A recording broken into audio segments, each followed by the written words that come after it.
What would you do if telling the truth meant certain death? In the final desperate days of World War II, as Berlin crumbled under the relentless advance of Soviet troops, one man sat alone in a dimly lit office, wrestling with a decision that would define not just his fate, but his very soul. Admiral Wilhelm Canaris, head of German military intelligence, was no stranger to secrets. For years, he had navigated the treacherous world of Nazi power, where a single careless word could mean a death sentence. But now, on April 8, 1945, just one day before his own end, Canaris faced a choice more dangerous than any battlefield. In his hands, he held a report that had haunted him for 2 years. Cold, undeniable numbers that revealed a truth the Nazi regime refused to accept. The war was lost, and he knew exactly why. But in Hitler's Germany, speaking such a truth was considered treason. The walls of his office seemed to close in, heavy with the weight of history and the knowledge that every decision he made would echo far beyond his own life. Would he remain silent, protecting himself for a few more days? Or would he risk everything to make sure the truth was finally heard, even if it cost him everything? As the world outside descended into chaos, Canaris realized that the most dangerous act in a world built on lies was to simply tell the truth. And in that moment, he understood that his final decision would not just determine how he died, but how he would be remembered. But what was this truth that terrified the Nazi leadership so much? And why did it haunt Canaris until his very last hour? The answer begins with a single, devastating report that changed everything. The truth that haunted Canaris began with a single document, an intelligence report that arrived on his desk in March 1943. At first glance, it seemed almost unbelievable. The numbers were staggering. One American bomber rolling off the assembly line every hour, 24 hours a day, all from a single factory called Willow Run. For a moment, Canaris stared at the figures, unable to process what they meant. The scale of American industrial power was unlike anything the world had ever seen. This wasn't just a statistic, it was a death sentence for any hope of German victory. The Nazis had built their war machine on the myth of German superiority, convinced that sheer willpower and ideology could overcome any obstacle. But the Willow Run report shattered that illusion. It revealed a reality that was colder and more relentless than any battlefield, the mathematics of war. No matter how skilled the German pilots were, no matter how fanatical the Nazi leadership became, they simply could not outbuild the Allies. The numbers didn't lie. For Canaris, the shock of this realization quickly turned into a grim certainty. He understood, perhaps more clearly than anyone else in Hitler's inner circle, that Germany was already defeated, not by enemy generals, but by the unstoppable force of American industry. Yet this knowledge was as dangerous as it was true. In a regime that punished defeatism with death, even acknowledging the facts could be fatal. Still, Canaris couldn't ignore what he knew. The Willow Run report became a ghost that followed him through every meeting, every decision, every sleepless night. It was a secret too big to share, but too important to forget. And as the war dragged on, the evidence only grew stronger, making the truth impossible to deny, at least for those willing to see it. But what happened when Canaris tried to warn the Nazi leadership? The answer would reveal just how deep the regime's denial truly ran. When Canaris finally gathered the courage to present the Willow Run report to the Nazi leadership, he was met not with concern but with ridicule. The numbers, so clear and undeniable to him, were dismissed with a sneer by Hermann Göring, the powerful head of the Luftwaffe. "Americans cannot build airplanes," Göring scoffed, waving away the evidence as if it were nothing more than a bad joke. "They're good at refrigerators and razor blades, not war machines." That moment told Canaris everything he needed to know about the mindset of those at the top. The Nazi regime was built on a foundation of arrogance and wishful thinking, where ideology always trumped reality. Facts that didn't fit the narrative were ignored, and those who spoke them aloud were branded as traitors. For Canaris, this was more than just frustrating. It was dangerous. He had seen what happened to officers who dared to challenge the official line. Some were quietly transferred, others demoted, and a few simply disappeared. The message was clear. In Hitler's Germany, truth was not just unwelcome, It was a threat to be eliminated. Still, Canaris refused to give up entirely. He continued to gather intelligence, quietly confirming the Willow Run numbers through his network of agents and even from Japan's own military attachés. Each new report only reinforced the original conclusion. Germany was hopelessly outmatched. But every attempt to share this reality with the Nazi leadership was met with the same stubborn denial. The higher the stakes, the more the regime clung to its fantasies of inevitable victory. Canaris found himself walking a razor's edge, forced to choose his words with extreme caution. He briefed only those officers he trusted, always careful to stop short of drawing the full, damning conclusion. It was a dangerous game, one that required constant vigilance and a deep understanding of the regime's paranoia. Yet, as the war dragged on and the situation grew more desperate, Canaris realized that the real enemy wasn't just on the battlefield. It was the willful blindness of those in power. And as the walls began to close in, he would soon discover just how high the price of truth could be. But Canaris was not alone in his quiet resistance. Behind the scenes, he was weaving a web of defiance that would put him on a collision course with the most ruthless forces in the Third Reich. While the Nazi leadership clung to their fantasies, Canaris was quietly building something far more dangerous than a report. He was building a network of resistance. Beneath the surface of his official duties, he became a lifeline for those who dared to oppose Hitler from within. Using his position as head of military intelligence, Canaris shielded members of the German resistance, including the courageous theologian Dietrich Bonhoeffer. He forged secret alliances, passed along warnings, and even worked behind the scenes to keep Spain from joining the Axis, a move that cost Hitler dearly in both resources and diplomatic leverage. Every act of defiance was a calculated risk, a silent rebellion carried out in the shadows of a regime that trusted no one. But Canaris's resistance was never open or reckless. He understood the deadly game he was playing. In a world where suspicion was a death sentence, survival depended on subtlety. He became a master of double meanings, careful phrasing, and coded messages. To some, he was the loyal admiral, dutifully serving the Reich. To others, he was a secret ally, quietly undermining the very system he appeared to uphold. This delicate balancing act took a toll. Every day, Canaris weighed the cost of honesty against the need to stay alive. He told the truth when he could, but always with enough ambiguity to avoid outright accusations of defeatism.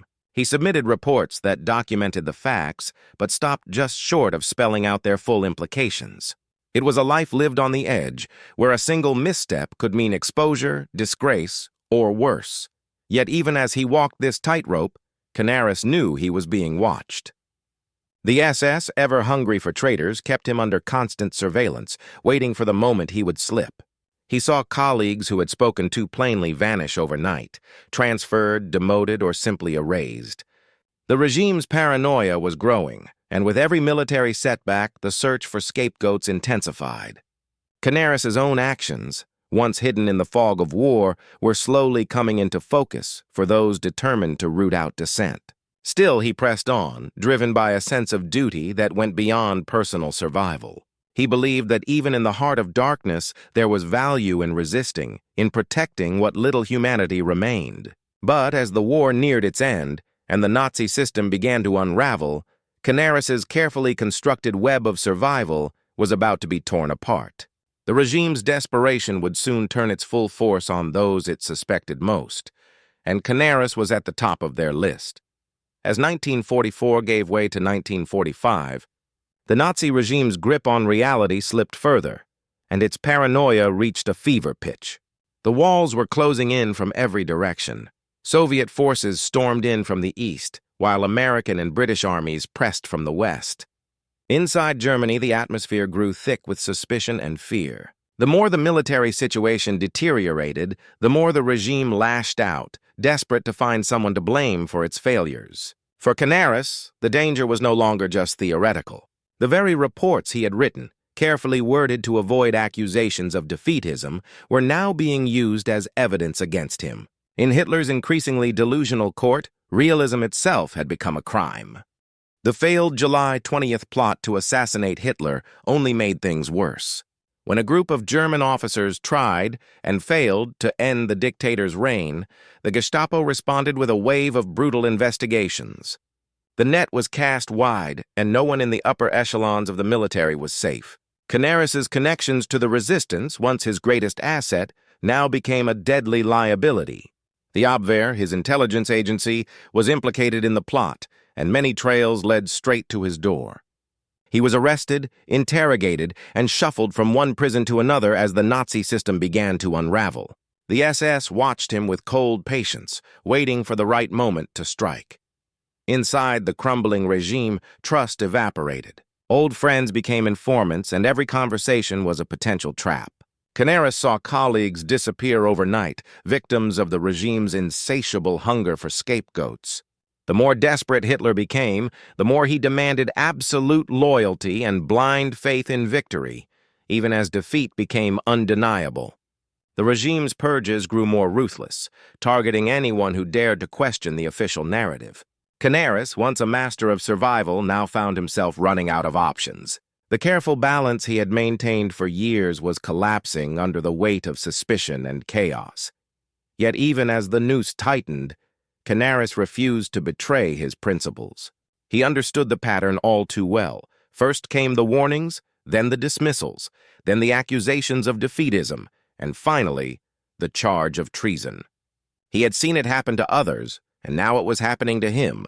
The regime's final days were marked by a frenzy of blame and retribution, as if punishing truth-tellers could somehow reverse the tide of history. For Canaris, the question was no longer whether he would survive, but whether he would have the courage to speak the truth before it was too late.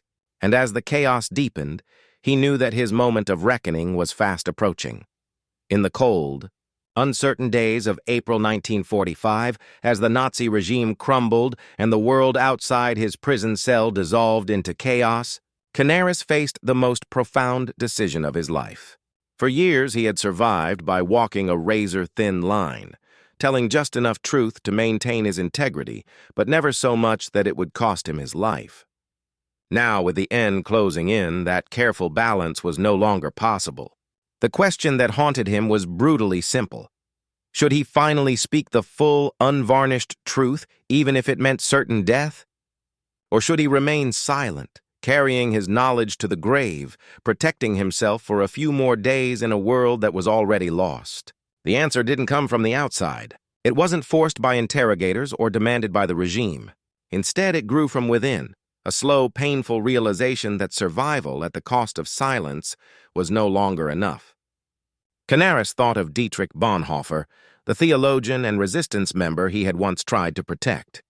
Bonhoeffer had written that silence in the face of evil was itself a form of complicity. Those words, once dismissed as idealistic, now echoed in Canaris's mind with a new and terrible clarity.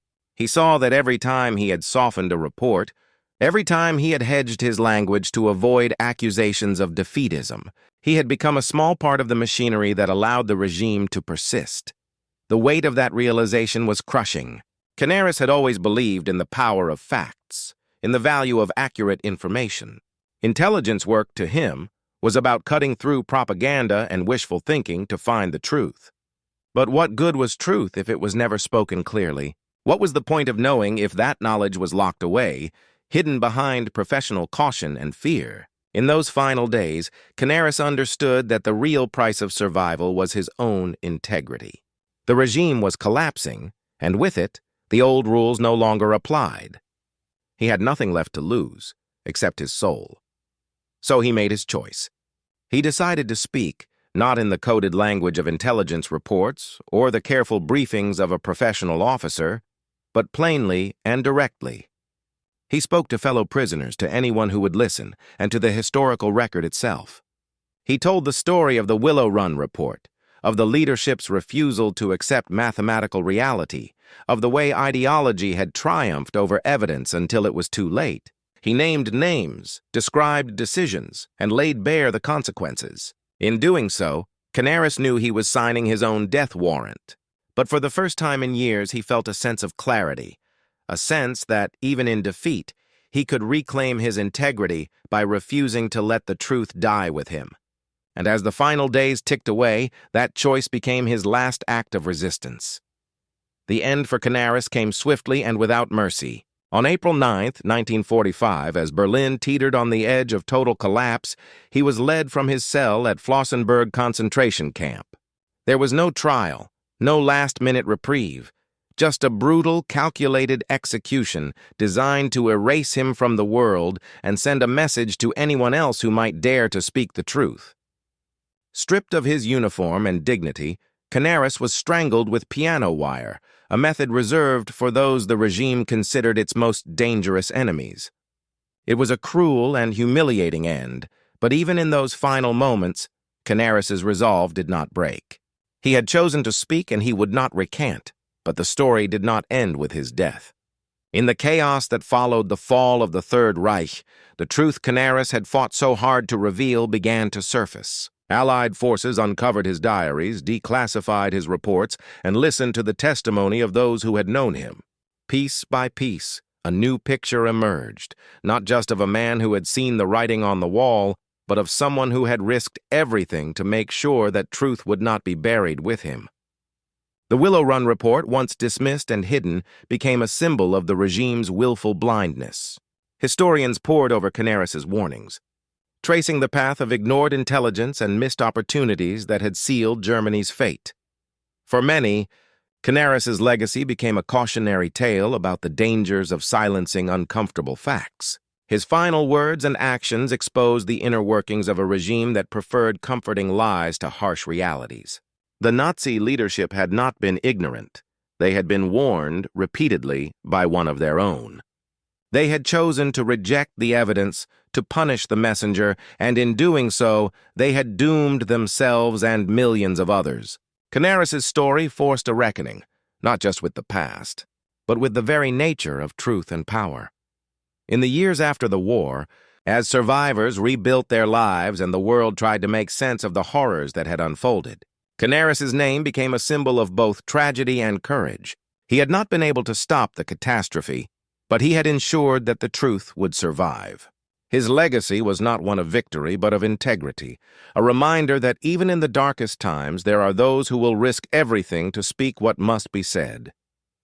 And as the world looked back on the ruins of the Third Reich, the story of Wilhelm Canaris stood as a testament to the enduring power of truth, even when it comes at the highest possible cost. The story of Wilhelm Canaris doesn't end with his execution, or even with the collapse of the Nazi regime. Instead, it lingers as a warning, a reminder that the most dangerous threat to any society isn't ignorance, but the truths that are known and deliberately ignored. Canaris's life and death reveal a chilling reality. When institutions value comfort over honesty, when leaders punish those who speak out, and when facts are buried beneath layers of ideology, disaster becomes not just possible, but inevitable. After the war, as the world sifted through the ashes of the Third Reich, the evidence was undeniable. Canaris had known the truth. He had tried, in his own cautious way, to warn those in power. But his warnings were dismissed, his reports hidden, and his voice silenced until it was too late. The Nazi leadership's refusal to face reality didn't just doom their own regime, it cost millions of lives and left scars that would last for generations. The lesson is as relevant today as it was then. Ignoring uncomfortable facts doesn't make them disappear. It only makes the consequences more severe when reality finally breaks through. Canaris's final act, choosing to speak the truth, even when it meant certain death, stands as a testament to the power of integrity. He understood in his last hours that survival without honesty is a hollow victory. His story forces us to ask uncomfortable questions about our own world. What truths are we ignoring because they're inconvenient? What warnings are being dismissed because they challenge the status quo? And who, right now, is paying the price for our collective refusal to listen? In every age, there are those who whisper the truth in private while maintaining comfortable fictions in public. Canaris's legacy is a challenge to that silence. He showed that even in the darkest times, one person's decision to speak out can change the historical record, can force a reckoning, and can inspire others to value truth over self-preservation. The cost may be high, but the alternative, a world built on denial and deception, is far more dangerous. So as we reflect on the fate of Wilhelm Canaris, we're left with a question that echoes far beyond the ruins of Berlin. Are we brave enough to face the truths that define our own time? Or will we, like so many before us, choose the comfort of silence and pay the price when reality finally demands to be heard? The answer, as Canaris's story proves, will shape not just our legacy, but the future itself.